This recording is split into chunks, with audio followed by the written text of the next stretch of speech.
మరిచేది తన మదిలోని కలకలనన్ని అమ్మలకేగ తెలిపేది నెలతలే లేకుంటే దేవుడికి నెలవేది భక్తులే రాకుంటే గుడికి ఇక వెలుగేది దయతోటి కుంకుమ పూలు అక్షింతలు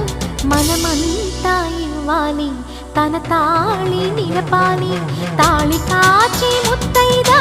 ఎల్లమ్మ ఎల్లమ్మ పోదామా ఎల్లమ్మ ఉసురు కాచి